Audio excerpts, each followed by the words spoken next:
good morning, good afternoon, and good evening to everyone who joined the seminar today. It's great to see you all here, and thank you all for also organizing this wonderful event. I also learned a lot from today's discussion. So in today's talk, as Yuanhao mentioned, we have been actually working on thinking about how we can actually develop better infrastructures to help people thinking about deep learning evaluation, in particular from a full system, full stack point of view. That eventually led to our DAC paper last year, the Gemini work, really thinking about how we can help designers to understand the system level architectural implications of modern deep learning evaluation. So with this audience, I don't need to actually spend too much time. Deep learning is very important in today's application. We have been actually seeing really interestingly, deep learning has been actually applied in a range of different fields. And the machine learning in general, right? Even the power modeling work we just saw earlier, right? We see actually there's a lot of wide applicability of applying this more learning-based approach to a range of different application domains. As a result, this is also a great news for hardware designers, right? Meaning we can actually develop efficient hardware, especially for deep learning. We can also enable a range of different applications. In production, we have been actually observing deep learning hardware being deployed in a range of different platforms, from mobile devices to autonomous vehicles and all the way to data centers.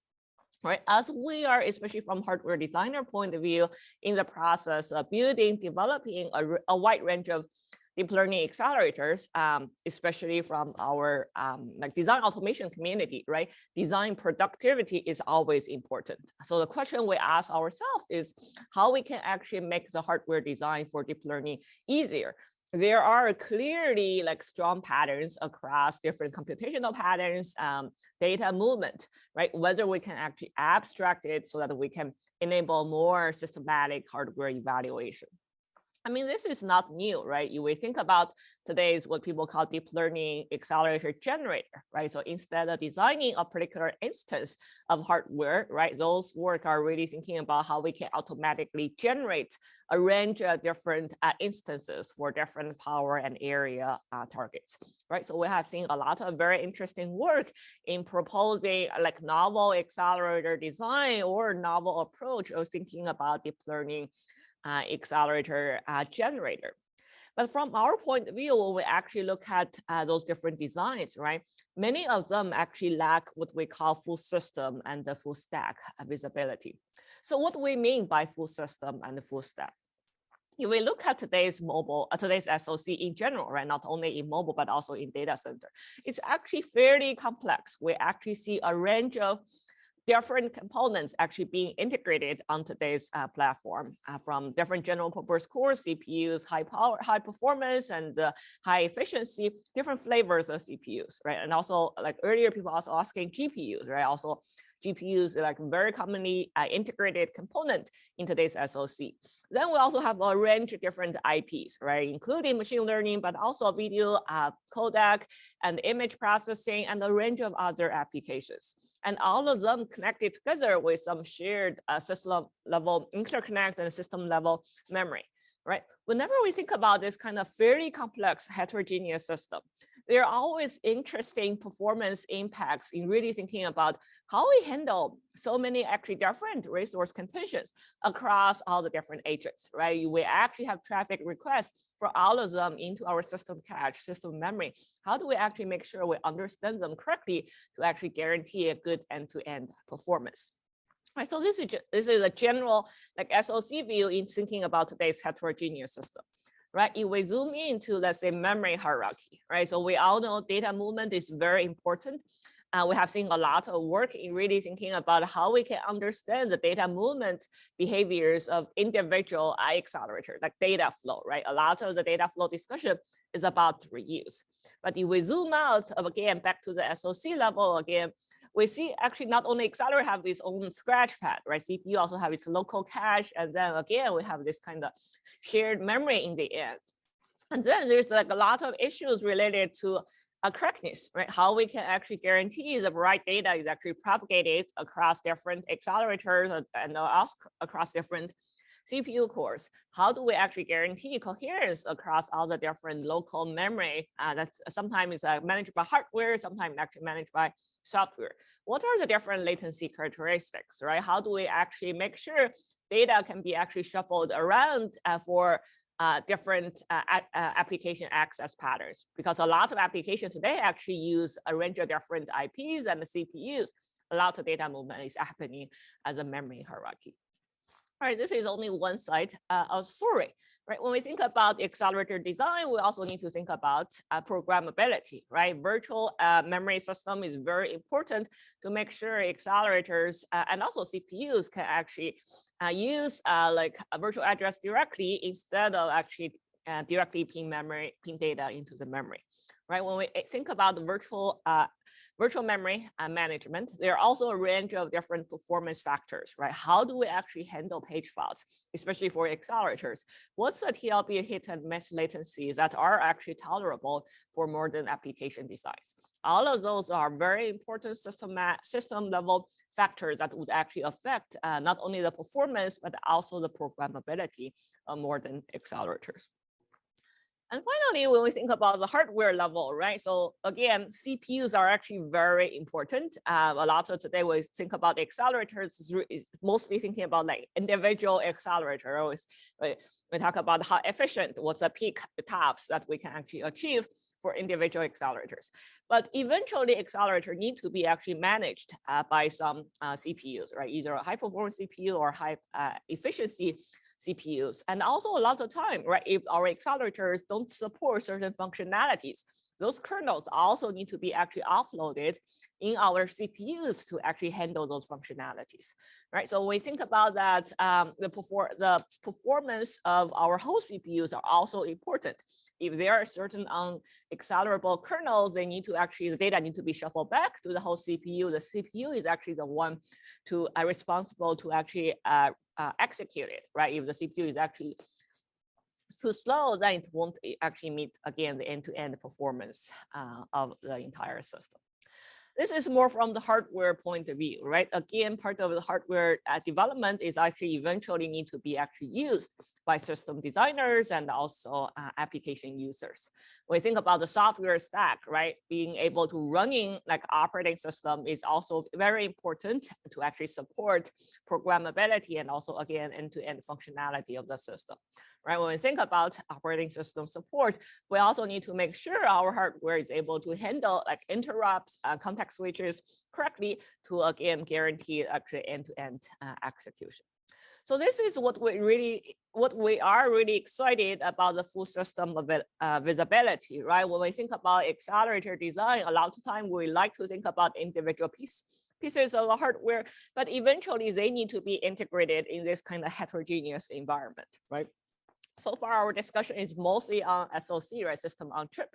Things will be even more exciting. We're actually thinking about this kind of system on package style integration. It will be even heterogeneous, different latencies actually involved in different part of the communication system.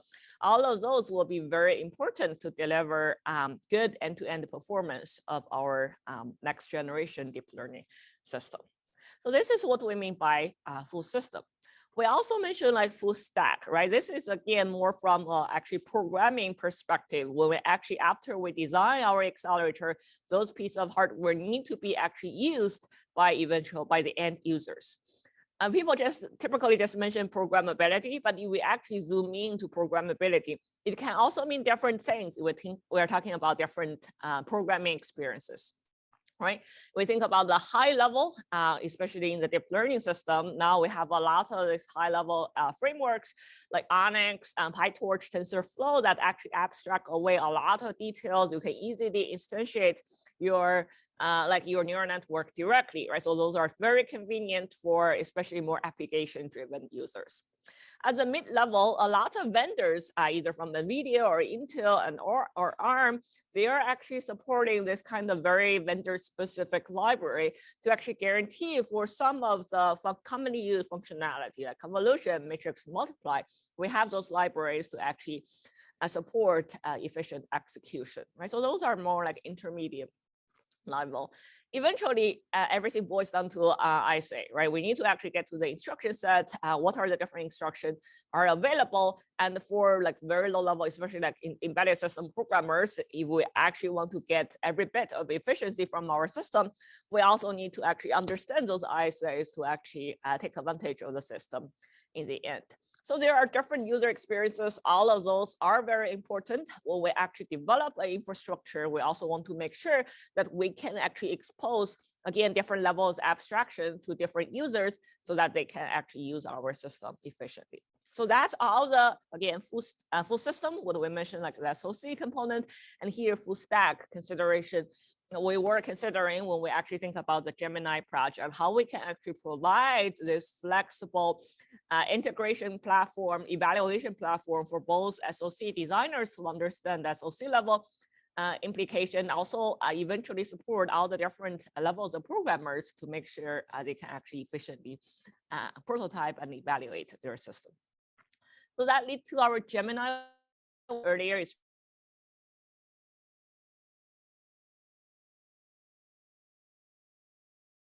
hardware deep learning platform in end-to-end fashion, considering all the different components in the system. It includes a very flexible hardware template, so we can actually generate a range of different hardwares based on your power performance and area consideration. But at the same time, it's also support this kind of full system, full stack visibility to help designers to understand different trade-offs in the system. So we think about, we talk about flexible hardware template, right? What kind of functionalities we support? If we think about spatial array, right? This is a very important building block in today's deep learning platform. It supports a range of different data flows, again, different dimensions and pipelining. With this flexibility, we can actually use the same template to support either this kind of systolic array-based architecture like Google's TPU, or this kind of more parallel vector processing engines like NVIDIA's NVDLA, both of which can actually be expressed and synthesized using Gemini's very flexible spatial array template. So you will actually zoom out of spatial array, think about deep learning functionalities. There are also a lot of other functionalities, not gem related, but actually doing other components are actually very important for both inference and training functionality, like transposing. It's also very commonly used, featuring the training process and all the different like ReLU activation functions and pooling, different accumulation designs, and also M2Call hardware support. And this is actually very useful in actually support like good performance. Again, we can actually turn them on and off. It depends on your preference, your application, and your hardware platform. Memory is very important. We also support a range of parameters. We can generate different scratch pads in the system, and also global memory. This is, well, I'll talk a little bit more later, but this is also very important to deliver good performance, especially thinking about communication between CPUs and the GPUs. We also mentioned CPUs, right? We can actually, we're fully compatible with the RISC-V ecosystem. So we can actually generate the range. You can actually plug in Gemini with a range of different CPUs like Rocket or Boom, or even your RISC-V CPUs, right? We can actually invoke Gemini through the ROC interface, and we can actually take advantage of the the page table walker actually inside the CPU to handle virtual memory translation. Right, so I already mentioned this part, right? So we can actually also augment our accelerator with a virtual address translation to actually support easy programmability for end users. So those are the different components. You will zoom out, thinking about the SoC heterogeneous integration discussion. Gemini provides not only very efficient implementation of deep learning accelerations, it also provides this really useful ecosystem so that you can evaluate different CPUs, integrate with different CPUs, different global memory hierarchies, and to actually to support different SoC designs, and so that you can actually also evaluate a different trade-off in your system. So this is the full stack, full system support from Gemini. And from the programming point of view, we think about the different stack, right, from high, medium to low. So we also support ONNX. With ONNX, you can actually direct write your ONNX models or use PyTorch or TensorFlow to convert your model to ONNX. We also have our own tuned library. We'll talk about the performance in a minute. And those are fairly efficient. Those are more like the vendor specific library for commonly used functions. So if you don't want to implement yours, you can actually just use our directly to get a very good performance. If you want to do a lot of either hardware tuning or like IC level tuning, we also have users that are very interested in actually exploring the tiling space of actually mapping computation onto deep learning accelerators, right? So we also expose all the different low-level ISA so that you can also develop your libraries or develop your compilation flow, thinking about a specialized deep learning architecture. So those are the full stack and the full system view of Gemini. If we take a look at the performance evaluation,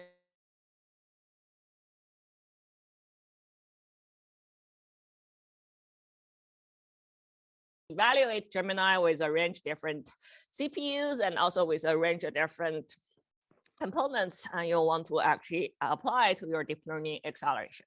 Right, Gemini support a range of different applications from computer vision to natural language processing, and we deliver very competitive performance compared to state of art. So this is the figure we showed when the paper was accepted. Back then, it was we compare with a commercial deep learning accelerator design NVIDIA from NVIDIA. So back then, it was roughly 50% as efficient as NVIDIA. And then surely, I think just like 3 or 4 months, when we actually present this work, we actually get pretty competitive performance. Is very close to NVIDIA performance compared to the commercial design by actually doing some of the hardware tuning and also some of the library tuning, as I mentioned before. So here is a direct performance comparison, right? Meaning Gemini can actually generate very competitive performance even compared to a commercial product solution.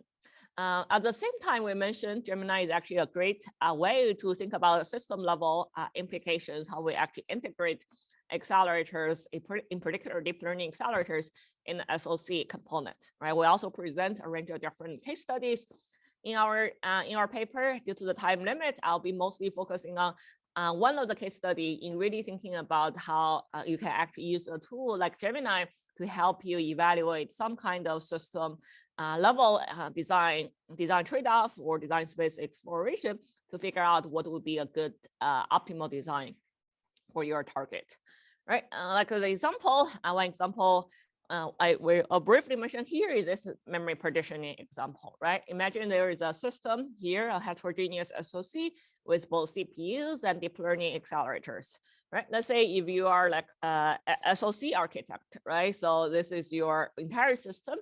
And one day, the design spec actually changed. We happen to have actual memory space. We have actual area budget that we can take advantage, right? Then the design decision we like to make is that for those actual area budget, whether we want to allocate them into each IP's local scratch pad, like local memory, so that we can have a bigger memory for each local designs, or we want to allocate those actual SRAM or actual area to our shared memory, right? So then we have a bigger pool of shared memories, and every IP may actually take advantage of those designs. This is just an example, but this kind of decisions show up very frequently because we need to actually do a lot of system level trade-off in thinking about how we partition resource. Right here with a framework like Gemini, we can actually easily evaluate this kind of system and see what is the performance implications when we actually switch our design to different design points, right? For example, for this memory partitioning example, one thing is really interesting is that this kind of decision is very application dependent. So if we look at the performance comparison here, right, it depends on whether the application is more convolution heavy, matrix multiply heavy, or is actually doing a lot of residual addition. We may have different trade-offs here. So in this scenario, right, having a local bigger scratch pad, the orange bar here clearly deliver like significantly better performance, especially for convolution, right? That always for network like ResNet AlexNet, right? So that also lead to like overall better performance, right? So in this scenario, we actually want to go with a bigger scratch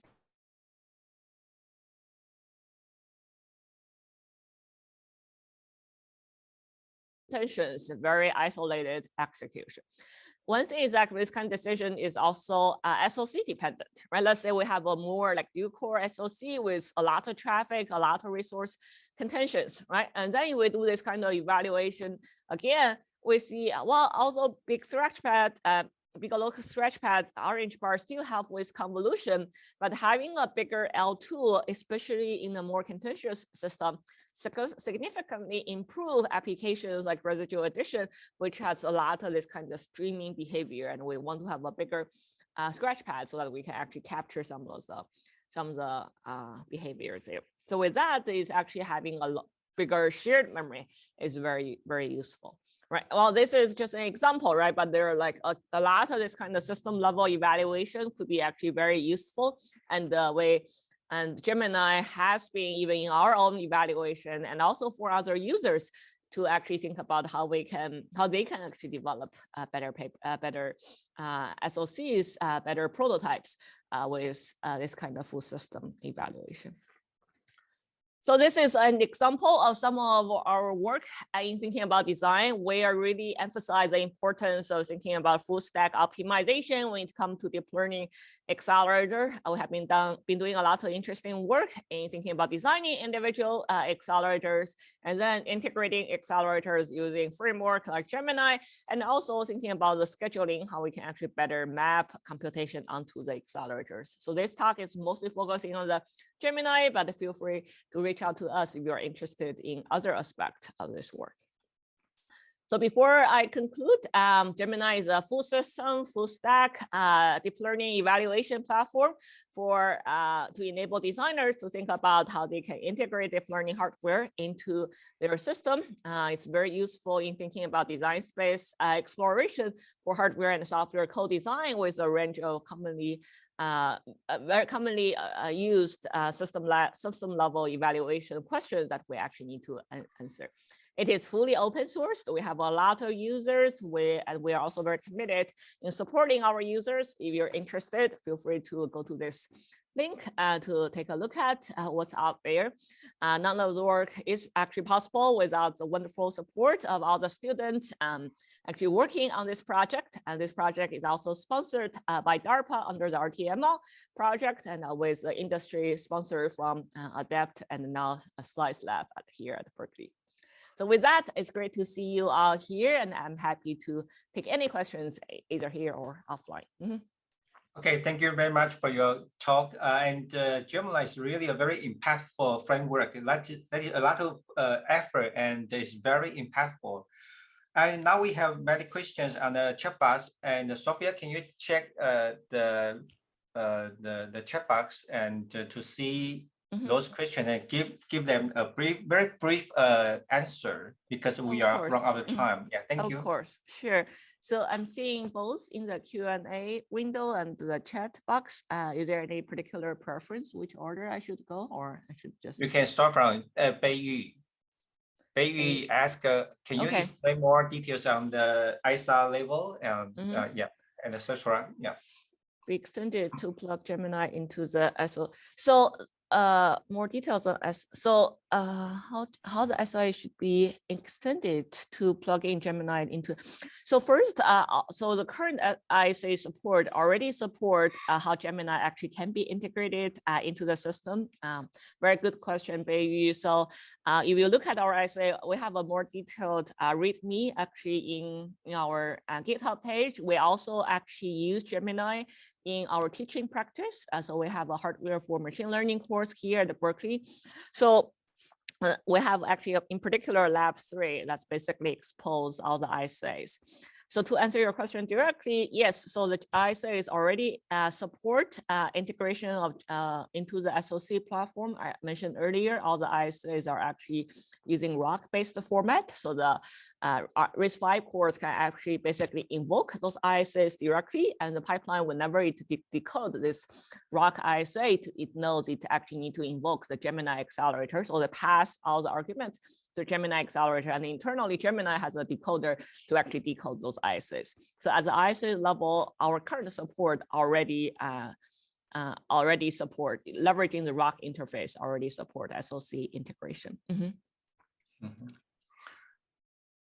And so next is Jeff. So does Gemini support automatic design space exploration? It leaves to the designer.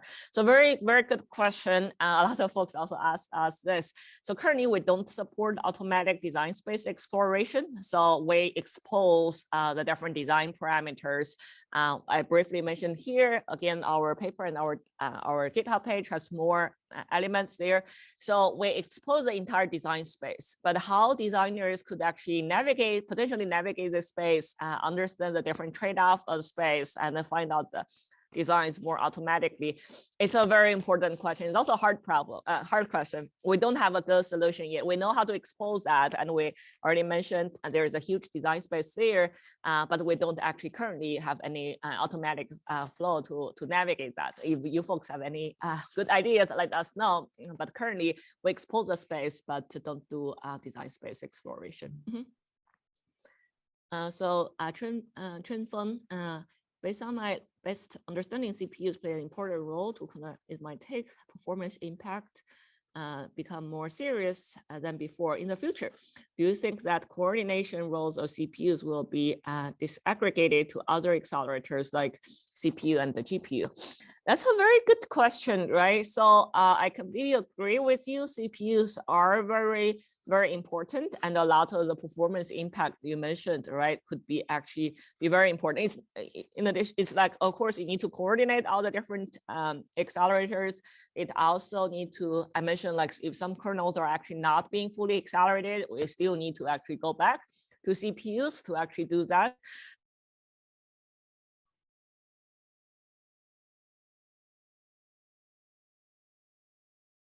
We have been also doing some work in really thinking about whether this kind of coordination can be maybe more like a more distributed, instead of we have this kind of centralized CPU doing everything. Maybe accelerator can also make some local decisions, right? For example, you see a lot of traffic in the memory system, instead of waiting for the CPU to actually shut down its memory traffic, it can also itself be a little bit conservative in handle some of the So I think it's very interesting to see how we can actually further offload some of the computation or coordination roles of the CPU to individual accelerators. I think that's definitely very promising. At the same time, I think CPU is always very important, both from a coordination point of view, but also thinking about how we can like support if there certain functionalities are not supported. So CPU is always very important. It will always be there, but I can see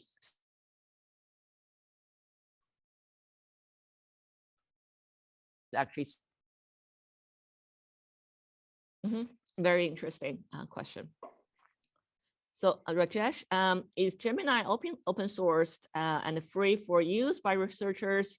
Also, does Gemini support only DNNs or other kind of accelerators as well? Very good question. So first, yes, it's fully open sourced. It's free for use for any industrial or academic researchers. I mentioned earlier, we actually even used in our teaching practice, right? So our undergrad students are actually able to use Gemini to either design their fancy accelerators or actually using Gemini more from a compilation, more software-oriented students like to use Gemini to actually experiment their different compilation flows, right? So it's free to use. Feel free to give it a try. And I mentioned we are very committed in actually also maintaining, updating it. We also have been actually making a lot of updates in the past few years. And so another question, does Gemini support only DNs or other kind of accelerator? So that's a very good question. I would say Gemini actually eventually more boils down, it actually supports GEM. It's more like a GEM accelerator, especially the core part of the spatial array, right? Together with some like surrounding functionalities. We have students actually use Gemini instead of for deep learning, but really thinking about how it can be used for general linear algebra. For HPC, we have HPC researchers looking at Gemini, how it can be used for HPC programming. So it's still limited, but maybe not specific to DAS, but more actually to like this kind of gem if we're doing actually a lot of loss-like functionalities. Things like Gemini can be very useful.